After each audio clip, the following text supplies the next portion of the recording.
special day for us here at I-95. A rock and roll legend on the phone. Coming to the Ridgefield Playhouse, we're joined by Marky Ramone. What's up, Marky? Hey, Marky. Hey, ho, let's go. How are you guys? We're good, man. You're originally from Queens. Where do you live now?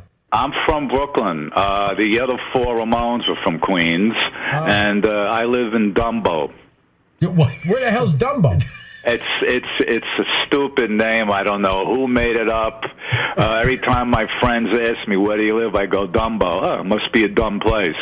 Anyway, it's called down underneath the Brooklyn Bridge or something. Yeah, I'm near the Brooklyn Bridge. So, it's Brooklyn Heights. Let's just make it a little more, understandable. That's where I live. Okay. All right. You know what I wanted to ask you right off jump? When I heard we were going to talk to you, I thought about, kids these days. I hate to sound like the old man on the lawn, but the kids these days, they walk around wearing Ramones T-shirts, and I got to wonder how many of them are doing it to be cool, or do they actually know the music? Are you finding that your fans, kids, it's resonating with them and their grandkids at this point?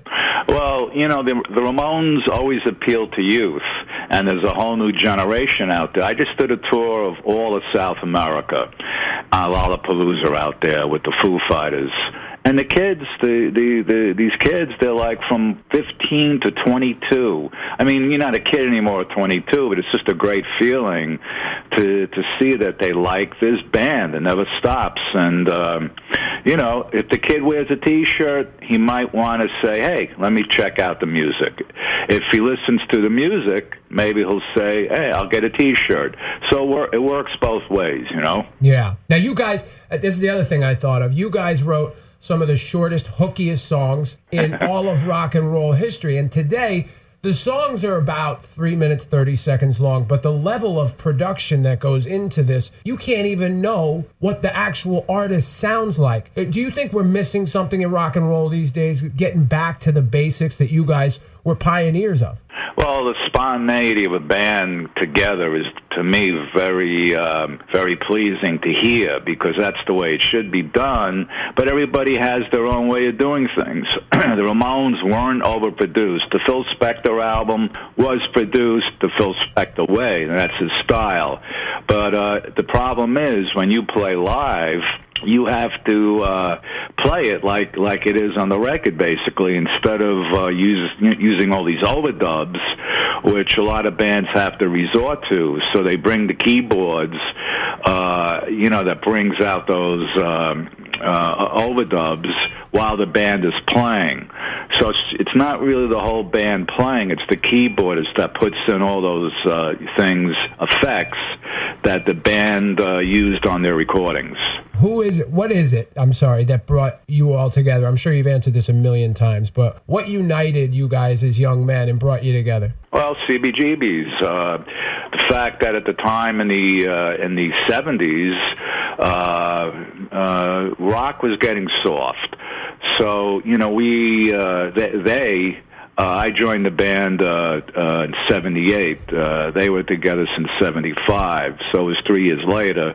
But they just wanted to, get rid of the fat, So they just kept everything simple, 4/4 count, one song into the next one, and that's how it worked. We just wanted excitement, energy back. The speed of the song itself and the lyrical content was important too. When you guys came up in New York City was grimy. It was rugged. It was tough. Yeah. And today it's like Disney World. Do you miss that griminess, that edge to New York City?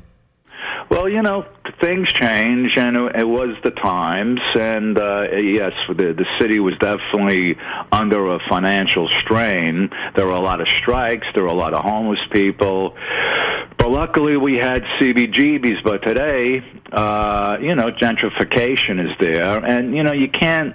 Each generation is different. I'm sure my mother's generation and my grandmother's generation complained about the generation ahead of them, you know what I mean? So there's always some kind of complaint from a generation before the new generation.